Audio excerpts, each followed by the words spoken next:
CRCL stock analysis and price predictions for Circle Internet Group. Is it a buy or is it not? Which is quick and short 1 minute video till the end for Friday.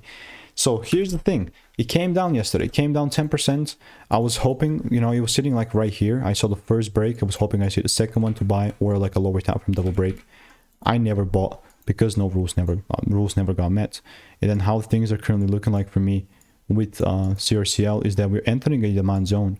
And for me personally, if I see a shift, I'm still looking to double down and buy. You know what I mean? Like with CRCL, I've got about 44 results in the Discord right there. But again, it's ultimately going to come down to me basically getting the rules met in order for me to buy. And if I do not, then I'm not going to buy. Yeah, simple, bro. Like, I'm not just going to sit here and just assume things and that things are going to take the better turn just because of my sheer will. No. Again, I figured this stuff out through trial and error, 45,000 videos that I've made.